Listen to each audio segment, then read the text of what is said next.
Alright, so the Rent-A-Girl manga ending, I think it's the ending, that shit is peak, okay? Now, everybody's saying it's like, oh, that fucking sucks, he got fucking trashed on and all that shit. And you know what? Okay. Now look at it like this, right? So his ass got rejected, right? And it's like, okay, that's fucking crazy, but I personally think that this shit is like the best way that it could have ended. You know what I mean? It's like the best way it could have ended. Because it's like, okay, I feel like not everything's like picture perfect. Not everything always works out. And I think that's what's the beauty about this fucking ending here. If it is the ending. Alright, I'm not gonna lie. I stopped reading Rent a Girlfriend at like chapter like 180 or something, or whenever they got to the point with like her like grandma dying or something like that. I stopped because I was like, I can't do it anymore. Now, okay, hold on, before you're like, wait, what the fuck, then why are you speaking about this? Okay, man, you know what, I want to speak about it, right? I just want to speak about it. And you know what, I just feel like it's so fucking profound, you know what I mean? Like, that shit's so cool, because it's like, okay, I compare it to like something like fucking, what was it called? Quintessential quintuplets. You know what I mean? That shit from like 5 billion years ago. I used to be like the biggest fucking rom-com fan back in like high school. I read the shit out of that, dude. Shit had me so geeked. I was like, dude, I live in real life like rom-com. I'm gonna fall in love with my teacher and shit. All that stuff. So that shit was geeked. But you know what I mean? I think with that one, with like the quintessential quintuplets, because that manga, that's like, you know, it's a romance manga. It's this guy, he falls in love with like this like girl, you know, yada yada yada. Or I mean, there were like 5 of them, it's whatever. But like the ending is like, oh, he gets together with the girl. And it's like, okay, cool. But like, that's not real life, you know what I mean? And I feel like with the ending to fucking Rent a Girlfriend, that shit's real life, you know what I mean? Things don't work out, and it's not even like a hard rejection either. Because I saw this all over my feed, and I'm like, I gotta see this in like real, like fucking in the manga. So I read the last chapter, you know, I skipped all the way to the end, to the good part, and I'm reading that shit, and it's like, it's not even like a hard rejection either, because she's just like, yo, like low-key, like, I'm kind of feeling you and shit, and like we kissed and shit, but like right now I'm not in like the situation to do that. And you know what, that's real, bro, okay? Because like she's in like a pivotal moment in her life, right? Like she's like fucking going off, she got some job or some shit like that. I don't know, like I said, I haven't read like the past 200 chapters, but from my inferencing, that's what it looks like, okay? And you can prove me wrong, but that's my headcanon, you know what I mean? And I believe in that, and I'm sure that's probably how it went, you know what I mean? So anyways, she's like locked in, she's doing all her shit, she doesn't got that time to like really allocate to a relationship. And I feel like that's real, you know what I mean? And you know why that's real? Because that shit happened to me, you know what I mean? So it's like, I'm thinking about it, and I'm like, yeah, that's like hashtag so relatable. Because it's like, okay, now some story time, right? So there's this girl, and like she's like this beautiful person. Like I met her briefly, like, my sophomore year of college, which is now a year ago, I think, if I'm doing math right.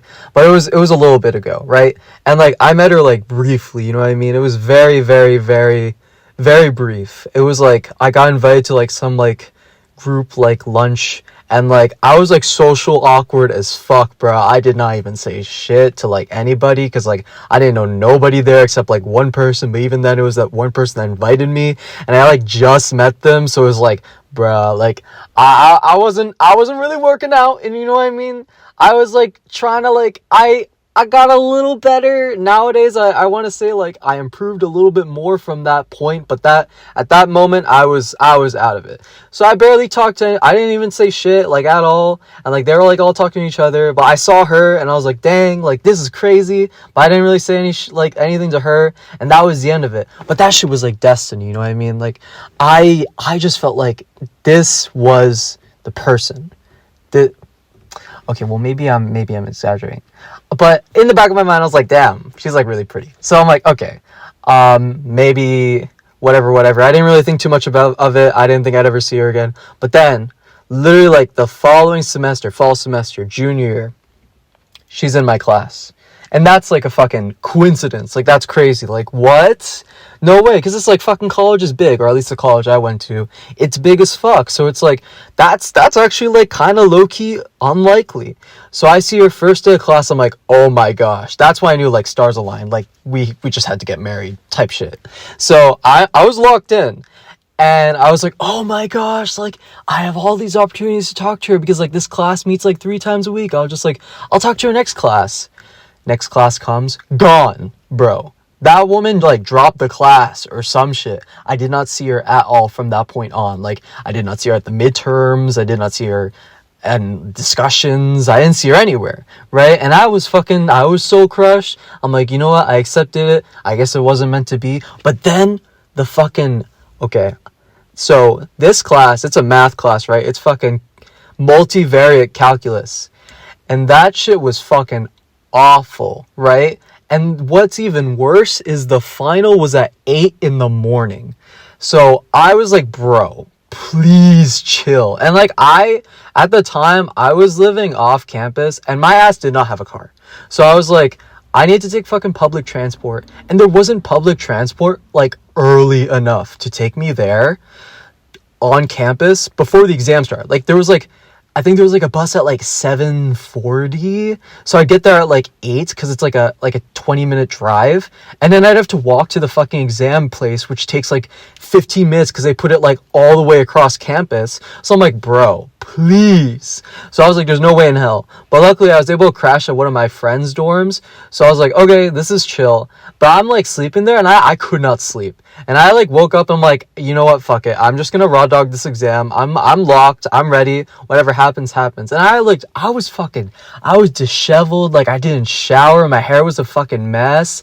I didn't freshen up at all. I just walked into that exam room. I had a trash bag that had like my like blanket and pillow when I like fucking slept there, right? I brought it to the exam room, like, fuck these bitches. I'm bringing everything. I'm putting my whole pussy out. You know what? Fuck them. So I put my whole pussy out. I sit there in the exam room. I sit in like a random spot. Shit doesn't matter. And then lo and behold, 3 seats away, man, it's her. And I'm like, bro, like I did not plan it. I didn't see her. I only saw her when I sat down and then like took like a glance around and I was like, what? So I'm like, okay, now this is fucking destiny. Second time around, you know what I mean? Like sometimes destiny comes in like pairs, like it just kind of happens like that. So I'm like, this is meant to be. So I'm like, I'm talking to her at the end of the exam. That's the goal. So I wait until the end of the exam and I go up to talk to her and I was like, okay, what did I say? I think I pulled like, oh, I like your like keychain or something like that. Like that was my like 9-year plan. And like, yeah, it wasn't like, it was something, but it wasn't like anything groundbreaking. So I led with that. And then we talked about that for a little bit. And then I like talked about the exam and, you know, like it just kind of like, you know, banter. Like I thought it was all right. And then I was like, yeah, can we be friends? And you know what? That shit worked. Because she was like, yeah, sure. And I'm like, okay, sick. So it was cool. And I was like, yeah, like, do you want to like get like lunch at some point? And like, mind you, it was like final season. You know what I mean? So it's like, there ain't no time for nothing. And she was like, yeah, we can, but like, maybe like after this like one final. I'm like, okay, sure. So I wait a few days. And then after this like one final, or after her like, I think it was like her last final, we got I think it was dinner. Not that like the deep nitty gritty specifics matter, but we get dinner together, right? And I'm sitting down and dude, I don't know what happened, but I was like possessed, bro. And like I like laser focused and I just was like talking and it felt like it like worked. Like I wasn't like talking at her, like it was like a good back and forth. Things were working. I was like, bro, I don't know why the stars align now, but I'm ready. So like we talk, and I know it was good, okay? Now like I know some haters in the comments might be like, yo, like you don't know, maybe she hated your ass and like she was just like whatever. No. You know why I know it was good? Because literally we were walking together afterwards, and she was like, yeah, like at first I was like kind of sketched to like hang out with you, but after we hung out, I'm honestly really glad I did. And I'm like, okay, I'm back. I'm fucking back. I'm literally locked and loaded, bro. I made it. So I was like peeking right there. I'm like, life is good. And like I got like her number and all that. So like I like tried to like keep up like texting with her, because like that was like literally like the last day, because like we were like both like going back home for like the winter break. So I tried to keep up conversation over winter break, but nothing super crazy. It was kind of like dry. And then going into like the following semester, I find out like I'm in like the same math class as her again, and I'm like, yo, so like we like sit next to each other in the math class, and we're like talking and stuff, and afterwards like we like study together, and then like we like we would get lunch together and then study together. I'm like, okay, we were like hanging out like a good bit, I would say, or at least a good bit for my standards, because like I'm pretty like shit at hanging out with people. Like I feel like I'm just not good at initiating, but that shit can change, you know what I mean? Like I can lock in, I can make that change, because it's important. Like I need to reach out to people and like hang out with people, because like social interaction is important. But I've at the time I wasn't really that good at it, and I'm like still working on it. But yeah, like I felt like that was like the most I've like hung out with like somebody. We were like hanging out so much, we were spending so much time together, and it felt like conversation wasn't getting dry either. We were talking about a lot of things. It was like life was good. But okay. So I knew things were flowing well, because there was this one point, right? There was this one point we were walking, we were talking, and okay, let me give you a time frame. I believe the time frame on this, after like winter break and we were spending a lot of time together, it was a 2-week time frame. But somewhere in that 2-week time frame, like later in on it, we were walking one time and like talking about some random shit. And like I was talking about how like I would like text people, like random people, about like my day. And like she was like kind of like wondering like, oh, like who I texted. And I was like, oh, you know, just like friends and stuff. And then, okay, swear it, she said this. Swear. She said, oh, just making sure you're still single. Just kidding. Like, okay. Now at the time, like I was like fucking shocked. You know why I was shocked? Because at the time I wasn't like anticipating like anything like that. Like I was like, I was just hanging out with her because I'm like, oh, she's cool. Like I enjoy talking to her. Like romance stuff was like kind of like out the wazoo. Especially since like I need to chill. That was my main thing. I'm like, I need to make friends. Like life needs to like, I need connections. Like I can't like continually like pursue people. Like I need like solid good connections. So I was like, oh, this is like a solid good connection. But like when that shit hit me, I'm like, what? You like me? Like ain't no way, bro. So I was like shocked. And like I fumbled that so hard, because I didn't properly respond to it. I paused, and then I was like, I was gonna say something. What was I gonna say? Oh, I forgot. And that's how I carried that out. That was my response to that. And that shit was geeked, bro. Cause like that was like literally like that was given. Right? That was like lined up. I can't be crazy. I swear that was lined up. So I didn't properly handle that.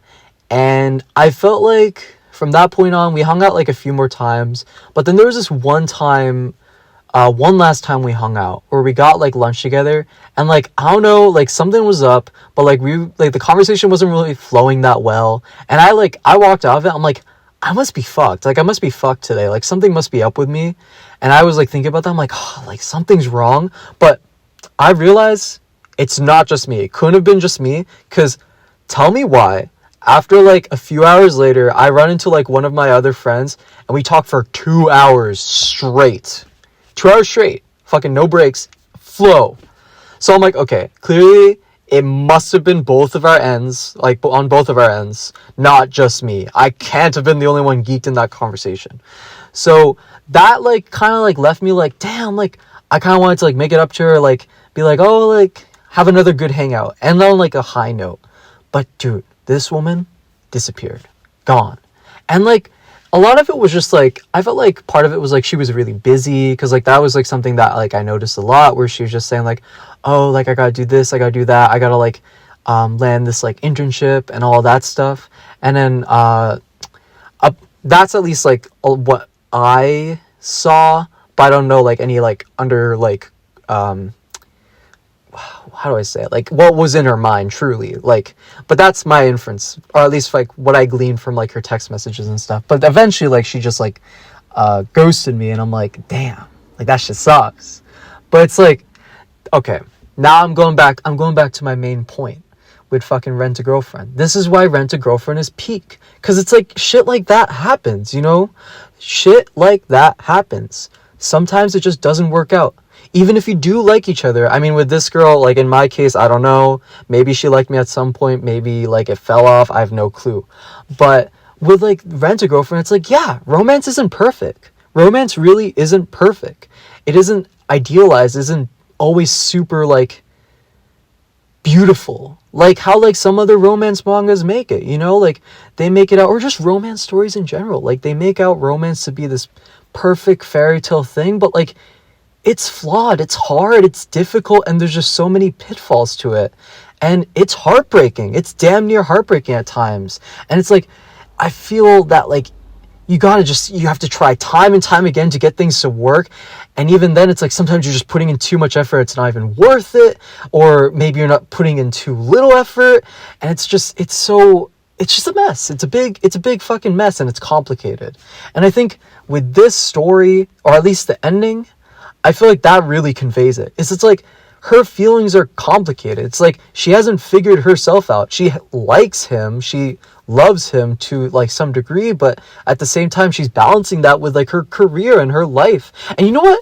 I want to point out that he fucking took it like a champ. You know, he was just like, all right, like he didn't like, he was like, oh, I'm glad like you feel that way. Like, bro, I would have been fucking crying, you know, I would have been geeked. So I think overall, like that like shows like some like good like character development with him, because I remember that guy was like kind of fucked, you know, at least like way like 200 chapters back when I was still reading that shit. Like he was kind of weird, he was kind of fucking ass, but like he fucking locked in. He had his character development, and like from what I've seen, like he helped her, you know, and he like helped her to like get to where she is, and he was there for her. And like for him to be able to take rejection on the cheek like that, I feel like in that vein he was helping her for like not just like to get with her, but he was helping her to help her be a better person, to help her achieve her dreams. It was more than just like, oh, I want to smash or something like that, or oh, I want to date you. It's like, no, I want you to get to the like your max potential. I want you to succeed. And I think that's really beautiful. So fucking Rent a Girlfriend is peak. Everyone's wrong. Everyone is wrong. That shit's peak.